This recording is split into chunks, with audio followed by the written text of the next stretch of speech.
here with the Greg Peters build, and we're gonna do an opening of the 85 fiero. See, it's still sealed as I showed in the last video.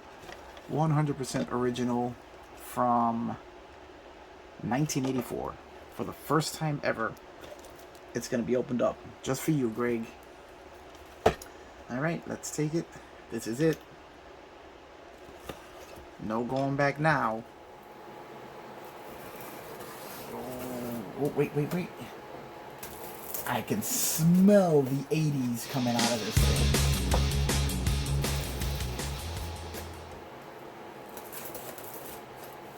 Smell it. Look at that. Wait, is that Duran Duran here? Oh. Maybe some Billy Joel.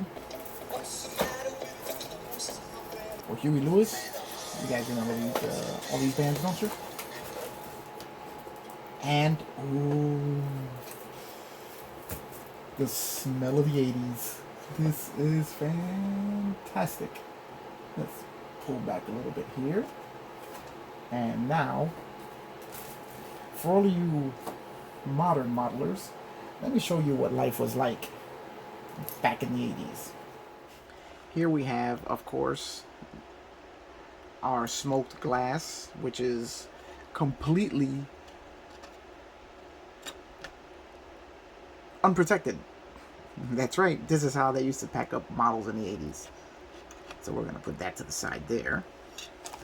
And then, I know you guys are used to having individual bags for all the trees. Nope. Everything's in one bag. So the next time you guys think you got it tough, look at what we have to deal with. And here we have our chrome. We won't be using much of, well, we won't be using the wheels. We'll be using the other stuff.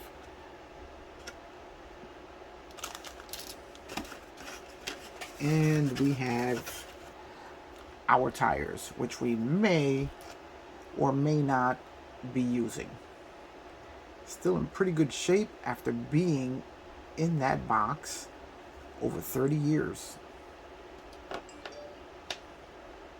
So let's take a look at what's in the bag.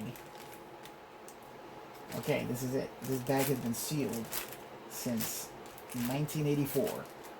And for the first time, we're going to let out 80s air.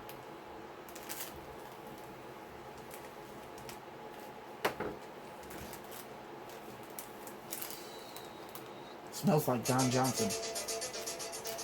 Now let's bring our trees out and we'll take a quick look at what's in the box.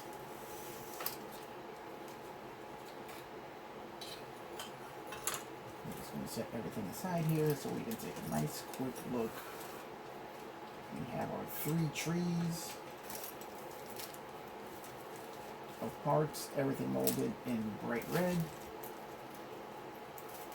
And of course, you always have your 1 or 2 parts, which kind of just find their way off the trees. So, this is the entire kit. I know you guys are interested in looking at the body, so if you didn't see my previous build of this car, then you'll be interested to see that the body, even though this is a fresh mold from 1984, this one was the first of the releases. It still had quite a few defects. If you look here on the rear quarter, there is a indentation in the plastic there. That's going to have to be filled and repaired. Here we have some slight scuff marks from the years it's been locked up. Here we have an indentation here under the front bumper. That's also going to have to be repaired before we can continue and give Greg the car that he's been waiting for. Other than that, the molds are pretty crisp.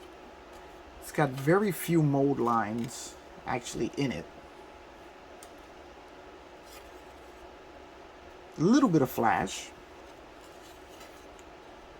All in all, the actual quality of this mold is not that much different between this and the 2004 version, or 2005, I forget what year, version of this car. They are all pretty much basically the same, which means the tooling wasn't really worn out between the first and second releases of the car. Now let's take a look at one of the most interesting aspects of it, the interior. You can see there's a little bit of the mold release pin marks in here, easily taken care of. We're going to be flocking the carpet anyway. All the interior details are there. It's actually a pretty good looking interior. Here we have the rear bumper. Really nice with the engraved Pontiac emblem. We have our dashboard. Really nice looking. From I remember from the last time I built this kit, the details are really spot on. From all the air vents, the radio, the AC controls, really spot on. We have our seat backs, our mirrors, our rear subframe, front subframe. My only points of contention with this kit is that the suspensions are not entirely accurate, but when it's built together, it looks pretty good. And take a look at this. Made in the USA. How often do you see that anymore? Now let's take a look at the other interesting aspect of this car, is that it has a really well done chassis. The details, I can tell from experience on the real car, are spot on the chassis, including the lines running from the fuel tank behind the heat shielding here. I mean, it's spot on. They're fantastic. Now here we have a facsimile of the radiator. We're going to see if we can do something with that and maybe give Greg a real radiator in the car. Might be able to pull that off. We have the transmission housings here. You can see a little bit of flash,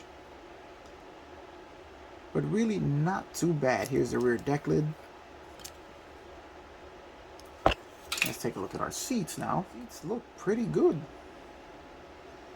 They even have a little bit of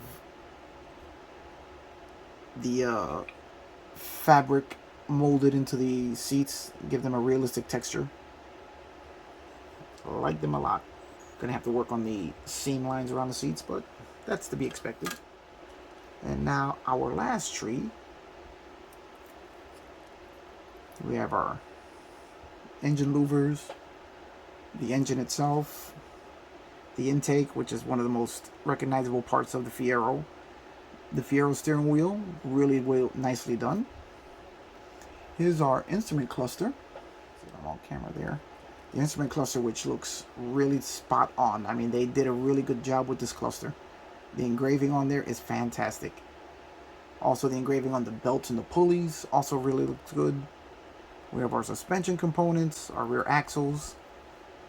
All in all, this is a very nicely detailed kit, and it builds up really nicely. So Greg, get ready, because we're about to start. Oh, let me show you the chrome parts.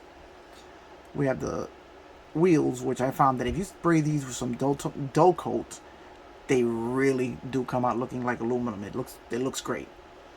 We have our intake plenum. These we'll be stripping. We'll be stripping all of these parts and doing all of our own paint work on here to give Greg the most realistic engine we can. And the tires are no-name tires. There's nothing, no labels. The tread wear is, it's okay. But the tires are nothing to scream home about, but they do the job. All right, Greg, well, this is everything that's going to go into your car from the box stock version of this car. Now, what I'm going to do is going to be completely different than what you see here. Now, as I remember, this car did not have any decals at all. If we look at the instructions here, just your standard monogram instructions. We'll go over those as we're doing the build. And no, there were no decals involved in this car at all. So here you go, Greg. The 80s are alive and well, and your car, as they said in Star Trek in the 80s, the adventure is just beginning. Alright guys, I will see you on the next episode of the Pops Fiero build.